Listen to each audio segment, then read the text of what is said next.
यदि हम total vacancy की बात करें तो टोटल वैकेंसी 271 है। 271 नहीं, 271 डिपार्टमेंट्स में वैकेंसी है और ओवरऑल वैकेंसी 3200 के आसपास है, जो कि जनवरी में, अभी जनवरी 2020 में पिछले बार जो वैकेंसी आई थी वो मात्र 1362 के आसपास वैकेंसी तो थी। तो इस बार वैकेंसी बहुत ज़्यादा है और 271 डिपार्टमेंट में वैकेंसी है, तो यानी आप एक से ज़्यादा फॉर्म भी डाल सकते हैं। यदि आप एलिजिबल है, आप ग्रेजुएशन पास है, तो आप 10 के आसपास फॉर्म भर सकते हैं। और 271 फॉर्म आप इसलिए नहीं डाल सकते 271 डिपार्टमेंट में, क्योंकि वो सारी एलिजिबिलिटी क्राइटेरिया आपके पास नहीं होगी। कुछ टेक्निकल पोस्ट भी इसमें है। सबसे पहले देखते हैं फॉर्म फॉर्म जो है कब से स्टार्ट हो रहा है। तो date for submission of online application 24/9/2021 से स्टार्ट हो चुका है, जो 25 अक्टूबर 2021 तक चलेगा। और लास्ट डेट एप्लीकेशन का 25 है और फी पेमेंट का 28 अक्टूबर तक है। और बाकी जो है चालान बैंक से देना है, तो ये सब आप लोग ऑनलाइन कर लीजिएगा, चालान वगैरह के चक्कर में नहीं रहिएगा। उसके बाद यदि हम एलिजिबिलिटी क्राइटेरिया की बात करेंगे तो वैकेंसी तीनों लेवल पे है। 10th लेवल पे भी है, 12th लेवल पर भी है और ग्रेजुएशन लेवल पर भी है। ठीक है, बाकी इसमें अब आगे है, आगे इसमें वही आरक्षण वगैरह का वही है। SC ST 5 साल का, OBC 3 साल का। SSC में बाकी SSC CHSL MTS सब में जो आरक्षण का सीन रहता है वही सीन यहाँ पे भी आपको नज़र आने वाला है।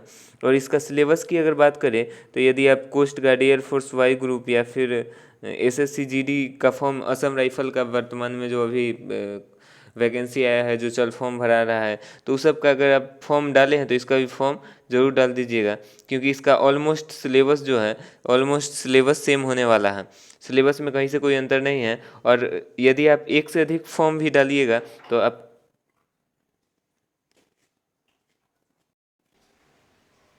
तो यदि आप एक से अधिक पोस्ट के लिए भी अप्लाई करते हैं तो आपका एग्ज़ाम जो है एक ही एग्ज़ाम होगा और उस एग्ज़ाम में आपका जो मार्क्स होगा वो जिस पोस्ट को क्वालिफाई कर रहा होगा वो पोस्ट आपको दिया जाएगा।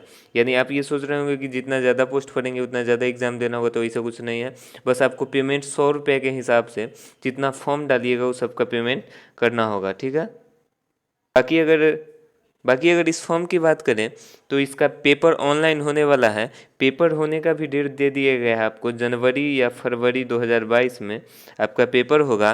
पेपर ऑनलाइन मोड में होगा और ये इसमें कुछ ऐसे पोस्ट हैं जो फीमेल के लिए भी हैं, तो फीमेल भी जो एलिजिबल है अप्लाई कर सकते हैं। अगर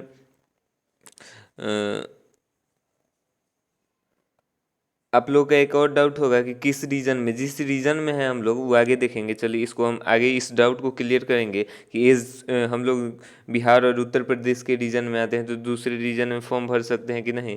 अगर एज की बात करें तो एज 18 से 25 है 10th और 12th लेवल वाले फॉर्म के लिए, लेकिन ग्रेजुएशन लेवल वाले जो जो भी वैकेंसीज हैं उसका 20 से 25 साल है। ठीक है, तो चलिए आगे हम लोग देखते हैं।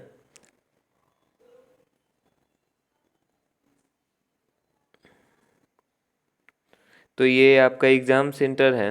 तो exam centre centre code SSC region, उसके बाद एड्रेस दे दिया गया है। तो भागलपुर, मुजफ्फरपुर, पटना, आगरा, बरेली, कानपुर, लखनऊ, मेरठ और प्रयागराज ये सेंट्रल रीजन में आते हैं। सेंट्रल रीजन में जैसे मान लीजिए बिहार और उत्तर प्रदेश, तो बिहार और उत्तर प्रदेश के जो भी स्टूडेंट होंगे उनको सेंटर इसी में से कहीं पे अगर चूज करते हैं सेंट्रल रीजन का, तो इसमें से कहीं पे सेंटर दिया जाएगा।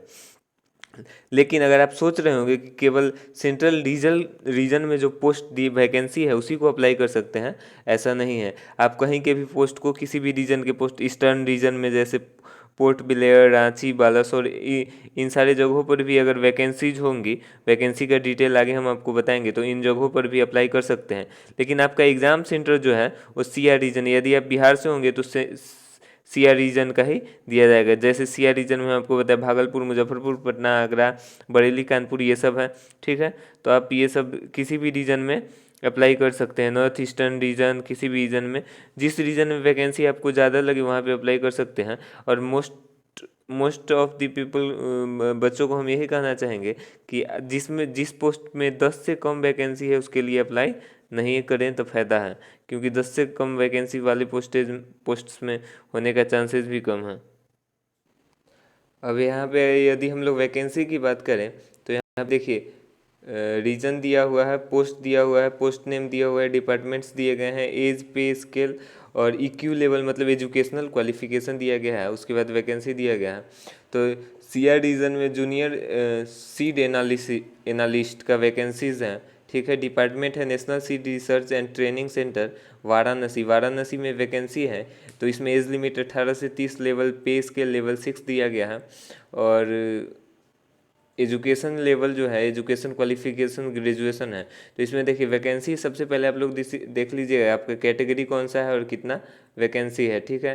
तो इसमें बात करें तो ओबीसी का एक वैकेंसी है और अनरिजर्व जनरल का भी एक वैकेंसी है। तो जनरल कैटेगरी में सबसे ज़्यादा, हम अपने कैटेगरी में सबसे ज़्यादा वैकेंसी देखते हैं। तो यहाँ पे दिया गया है जो ईआर रीजन है, मान ईस्ट सेंट्रल रीजन में जो है, जो कोलकाता है, उसमें सबसे ज़्यादा वैकेंसी यहाँ पे 182 वैकेंसी दिया गया है। ठीक है। जो मल्टी टास्किंग स्टाफ का है। और वैकेंसी जो है the chief post master general West Bengal circle Yogayog Bhavan Kolkata, Kolkata में ये वैकेंसी है। अच्छा एक चीज़ और, एक स्पेशल वैकेंसी फीमेल के लिए है, वो भी देख लीजिए यहाँ पे। सेकेंड नंबर में देखिएगा गर्ल्स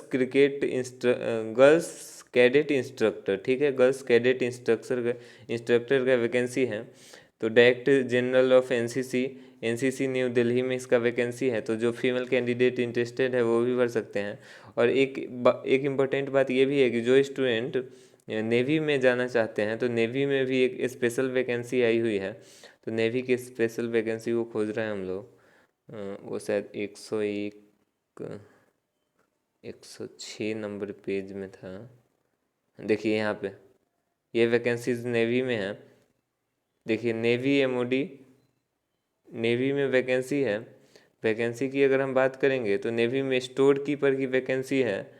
यहाँ पे स्टोर कीपर की वैकेंसी, क्रेन ऑपरेटर की वैकेंसी है, लेक्चरर की वैकेंसी है, फायरमैन की वैकेंसी है और सुपरिटेंडेंट स्टोर कीपर की वैकेंसी है। तो जो लोग नेवी में जाने का जिनका सपना है वो भी इस फॉर्म को भर सकते हैं। अब हम लोग सबसे पहले देखते हैं फॉर्म किस तरह से भरेंगे। यदि आपने आज तक एसएससी की वेबसाइट पर किसी भी तरह का फॉर्म नहीं भरा है, मतलब आपको जाके सबसे पहले रजिस्टर करना होगा। वहाँ से आपको रजिस्ट्रेशन आईडी मिलेगा। उसके बाद पासवर्ड आपको दिया जाएगा। पासवर्ड आपके मेल पे या फिर नंबर पे आएगा। वहाँ से जाके आप लॉगिन करेंगे। लॉगिन करने के बाद इसमें जो नंबर दिया गया है आपका, जैसे ये एडवर्टाइजमेंट नंबर और इसका पोस्ट नंबर, ये पोस्ट नंबर दिया गया है, ये कौन से पोस्ट के लिए आपको अप्लाई करना है, तो ये वहाँ पे डालना होगा। उसके बाद आप फॉर्म को भर सकते हैं। तो आपको दिखाते हैं, चलिए। तो देखिए यहाँ पे सबसे पहले आपको जाना है ssc.nic.in पे, उसके ऑफिशियल वेबसाइट पे जाके लॉगिन करना है। और लॉगिन करने के बाद जैसे ही आप लेटेस्ट नोटिफिकेशन पे क्लिक कीजिएगा तो यहाँ पे आ जाएगा आपके सामने फेज़ 9 2021 सिलेक्शन पोस्ट। ठीक है। उसके बाद यहाँ पे अप्लाई पे क्लिक कीजिएगा। तो आप अप्लाई पे क्लिक करने के बाद देखिए क्या आता है। अप्लाई पे क्लिक करने के बाद आपके सामने खुल के आ रहा है। पहले से अगर अब आप एक रजिस्ट्रेशन करवा चुके हैं और अप्लाई कर चुके हैं तो आपके सामने सब कुछ आ जाएगा, name, father's name, photo, signature. यदि आपको कुछ आपसे कुछ मिस्टेक हुआ है तो उसको आप लोग सुधार कर सकते हैं। उसके बाद यहाँ पे आपको आ जाता है रीजन सेलेक्ट करने के लिए। तो सबसे पहले नोटिफिकेशन में जाके देख लीजिए, या फिर आपको नहीं नोटिफिकेशन आपके पास है तो आप हमारे टेलीग्राम चैनल जो डिस्क्रिप्शन में लिंक दिया गया है वहाँ से ज्वाइन करके नोटिफिकेशन डाउनलोड कर सकते हैं। तो वहाँ से जाके नोटिफिकेशन को देखने के बाद रीजन सेलेक्ट करना है। उसके बाद पोस्ट कोड, रीजन में जाके आप लोग से देखिएगा इस तरफ बाएं तरफ में यहाँ पे पोस्ट कोड एक दिया हुआ था। तो वहाँ से पोस्ट कोड को कॉपी कर लेना है, उसको यहाँ पे पेस्ट कर देना है। उसके बाद level of the post select करना है। उसके बाद सेंटर का प्रेफरेंस आपको देना है। उसके बाद आप लोग एक्स सर्विसमैन है या नहीं वो सिलेक्ट करना है। उसके बाद सबमिट कर देना है। तो इसमें हम लोग देखते हैं रीजन सेलेक्ट कर लेते हैं सबसे पहले। तो हम लोग अगर बिहार का सिलेक्ट करें तो सेंट्रल रीजन आ जाएगा। और सेंट्रल रीजन जैसे ही हम सिलेक्ट करेंगे तो उसके बाद पोस्ट कोड आ जाएगा। तो पोस्ट कोड सेंट्रल रीजन में इतना था, ये सब पोस्ट कोड था, ये सब खुद आ जाता है। तो आपको पोस्ट कोड आ जाएगा। उसके बाद सबमिट कर देना है। आगे जाने के बाद आपको फॉर्म एग्री एंड कंटिन्यू करने पर। तो इस वीडियो में इतना ही, मिलते हैं फिर अगले वीडियो में। जय हिंद।